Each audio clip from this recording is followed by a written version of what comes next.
জান্নাতের দরজা খোলা থাকে এবং জাহান্নামের দরজা বন্ধ থাকে। ভাই সাহেব আরেকটি হাদিস বলতে ভুলে গেছেন। সেই ৩০ দিনের রমজানের মধ্যে যদি কোনো হিন্দু মারা যায় তাহলে সে কোথায় যাবে? দ্বিতীয় প্রশ্নটি আরও জটিল। আমার একটি প্রশ্ন আছে, আমি শুনেছি যে রমজান মাসে ৩০ দিন জান্নাতের দরজা খোলা থাকে এবং জাহান্নামের দরজা বন্ধ থাকে, কিন্তু সেই ৩০ দিনের রমজানের মধ্যে যদি কোনো হিন্দু মারা যায় তাহলে সে কোথায় যাবে?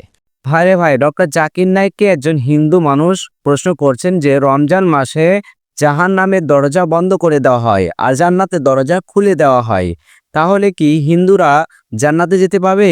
খুবই আশ্চর্যজনক একটি প্রশ্ন। তো চলুন আমরা ডক্টর জাকির নায়েকের কাছে প্রশ্নের উত্তরটি আমরা শুনে আসি। ভাই সাহেব খুব ভালো এবং সঠিক প্রশ্ন করেছেন।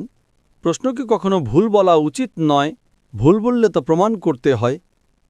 ভাই সাহেবের প্রশ্নটি হলো, তিনি হাদিসের উদাহরণ দিচ্ছেন। অনেক হাদিস আছে আল্লাহ রাসূল সাল্লাল্লাহু আলাইহি ওয়াসাল্লামের, বুখারী এবং অন্যান্য হাদিস আছে যে রমজানে আল্লাহ সুবহানাহু ওয়া তাআলা জান্নাতের দরজা খুলে দেন এবং জাহান্নামের দরজা বন্ধ করে দেন। ভাই সাহেব আরেকটি হাদিস বলতে ভুলে গেছেন যে শয়তানও বন্দী থাকে। তো তিনটি বিষয় একসাথে, আল্লাহ সুবহানাহু ওয়া তাআলা শয়তানকে বন্দী করেন। তো ভাইয়ের প্রশ্ন হলো, যদি রমজানে ৩০ দিনের মধ্যে কোনো হিন্দু মারা যায় তাহলে সে কোথায় যাবে?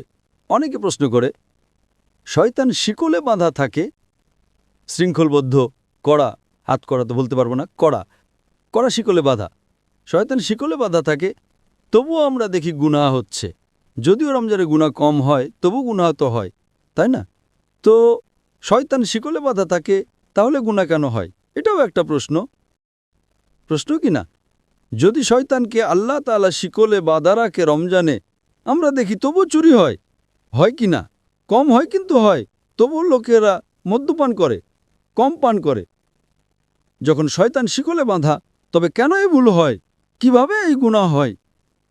প্রথম প্রশ্নের উত্তর হলো যে জাহান্নামের দরজা বন্ধ থাকে, জান্নাতের দরজা খোলা থাকে। যদি কোনো হিন্দু রমজান মাসে মারা যায় তাহলে কোথায় যাবে? সে যাবে প্রথমে বারজাখে। কোথায় যাবে? বারজাক। বারজাক মানে মধ্যবর্তী সময়। মানুষ মারা যাওয়ার পর সরাসরি জান্নাতে যায় না, সে বারজাখে থাকে। এরপর হাসরের ময়দানে সবাইকে উঠানো হবে, হিসেব নিকাশ হবে। সূরা আল ইমরান অধ্যায় নম্বর ৩ আয়াত নম্বর ১৮৫, চূড়ান্ত প্রতিদান বিচার দিবসে দেওয়া হবে। কুল্লু নাফসিন যায়কাতুল মউত, প্রত্যেক প্রাণী মৃত্যুর স্বাদ গ্রহণ করবে। চূড়ান্ত হিসেব নিকাশ হবে বিচার দিবসে, কিয়ামতের দিন। আর যে ব্যক্তি জাহান্নামের আগুন থেকে বেঁচে যাবে এবং জান্নাতে যাবে, সেই এই দুনিয়াতে সফলতা লাভ করবে। এটি কোরআনের আয়াত। চূড়ান্ত হিসেব নিকাশ কবে হবে? বিচার দিবসে, এখানে নয়। তো রমজানে যদি জাহান্নাম বন্ধ থাকে, সে যাবে বারজাখে।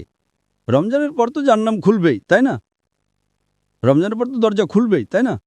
হ্যাঁ, খুলবে। তো যদি সে শিরক করে থাকে, আল্লাহ ও তার রাসূলের কথা না মেনে থাকে, তাহলে সে বারজাকে শাস্তি পাবে। জান্নাতের দরজা খোলা থাকবে, জাহান্নামের দরজাও খুলে যাবে। খুলে গেলে যখন সময় আসবে তখন সে জাহান্নামে যাবে। একদম। এই প্রশ্নটা তো সহজ ছিল। দ্বিতীয় প্রশ্নটি আরও জটিল। যদি শয়তান শিকলে বাঁধা থাকে তাহলে ভুল কাজ কিভাবে হয়? তারপরও তো গুনাহ হয়, যদিও কম হয়। আপনি যদি যাচাই করেন দেখবেন রমজানে গুনাহ কমে যায়। আমি একটা যাচাই করেছিলাম, যখন শয়তান শিকলে বাঁধা থাকে তারপরেও কিভাবে গুনাহ হয়। আর এই প্রশ্ন আমাকে খুব চিন্তিত করত।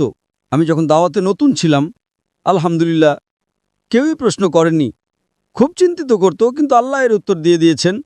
অনেক গবেষণা করেছি, পড়েছি, উত্তর খুঁজেছি, আলেমদের জিজ্ঞেস করেছি, তারা বললেন সঠিক। মাশাআল্লাহ, কি সুন্দর উত্তর। তারপর থেকে আমি এই উত্তর দিতে শুরু করেছি, কারণ আমি নিজেই প্রথমেই প্রশ্ন করি। আমি নিজেকে আক্রমণ করি, কারণ আত্মরক্ষা করার জন্য আক্রমণ করা জানতে হয়। আপনি যদি আত্মরক্ষা করতে চান তাহলে আক্রমণ করা জানা জরুরি। আপনি যখন বিতর্ক করেন, আপনাকে যদি কোরআনকে রক্ষা করতে হয় তাহলে আক্রমণ করাও শিখতে হবে। আক্রমণে পারদর্শী হলে আপনি নিজেকেও রক্ষা করতে পারবেন। তো আমি এর উত্তর দিচ্ছি। আল্লাহ রাসূল সাল্লাল্লাহু আলাইহি ওয়াসাল্লাম বলেছেন যে শয়তান শিকলে বাঁধা থাকে। শিকলে বাঁধা থাকে। শয়তান মরে যায় না, জীবিত থাকে, কিন্তু শিকলে বাঁধা থাকে। আমি একটা উদাহরণ দিই। ধরুন একটা সিংহ, বাঘ শিকলে বাঁধা আছে এবং শিকলটা 10 ফুট লম্বা। আপনি দূরে দাঁড়িয়ে আছেন, আপনি জানেন শিকলটা খুব মজবুত, তাই আপনি ভয় পাবেন না, তাই না? ভয় পাবেন না তো? শিকল মজবুত, কিন্তু শিকলটা 10 ফুট লম্বা। যদি একটা বাঘ বা সিংহ শিকলে বাঁধা থাকে আর শিকলটা 10 ফুট লম্বা হয়, আপনি 30 ফুট দূরে আছেন, শিকলটা মজবুত, আপনি কি নিরাপদে থাকবেন না? ভয় তো লাগবেই। ভীরু হলে ভয় লাগবে, তাই না? এমনি তো সিংহ ছাড়াও ভয় লাগতে পারে, কুকুর দেখে পালিয়ে যাবেন, বিড়াল দেখে পালিয়ে যাবেন। কিন্তু আপনি যদি 30 ফুট দূরে থাকেন তাহলে তো নিরাপদে থাকবেন, তাই না? হ্যাঁ কি না? একদম একদম। একদম। কিন্তু আপনি যদি সিংহের কাছে যান তাহলে কি হবে? খেয়ে ফেলবে। হ্যাঁ, তো আল্লাহ রাসূল সাল্লাল্লাহু আলাইহি ওয়াসাল্লাম যখন বলেন যে রমজানে শয়তান শিকলে বাঁধা থাকে, এর মানে হলো আপনি শয়তানের কাছে যাবেন না। ঠিক। আপনি রমজানে বলবেন, না আমি জুয়ার আড্ডায় যাব, রমজান মাস আমি মদের দোকানে যাব, তাহলে দোষটা কার? আপনার। তাই রমজানে শয়তানের শক্তি কমে যায়, কিন্তু শয়তান মরে যায় না। শিকলে বাঁধা থাকে মানে আপনি যদি দূরে থাকেন তবে নিরাপদ, কিন্তু আপনি যদি সিংহের মুখে হাত দেন, সে শিকলে থাকলেও তো আপনাকে খেয়ে ফেলবে, তাই না? একদম। তো রমজানে আপনার জন্য গুনাহ থেকে দূরে থাকা সহজ, কিন্তু অসম্ভব নয়। রমজানে প্রায়শই আমরা আল্লাহর সাহায্য পাই, কিন্তু আপনি যদি বলেন, না আমি মদের আড্ডায় যাব, পিকচার দেখব, আমি ব্লু ফিল্ম দেখব, তাহলে তো সমস্যা হবে, তাই না? তো রমজানের শয়তানের প্রভাব কমে যায়, কারণ সে শিকলে বাঁধা থাকে। আপনি তার কাছে গেলে, তার মুখে হাত দিলে, সে আপনাকে খেয়ে ফেলবে, তখন আপনি গুনাহ করবেন। তো এটা হলো যুক্তিসঙ্গত উত্তর, সঠিক উত্তর তো আল্লাহই জানেন। এটা একটা যুক্তিসঙ্গত উত্তর, হাদিস ঠিকই আছে, কিন্তু এর মানে হলো আপনাকে আরও বেশি মনোযোগ দিতে হবে এবং রমজানে আল্লাহর ইবাদত করার জন্য আপনার কাছে আরও বেশি সময় আছে। আশা করি উত্তরটা পেয়েছেন।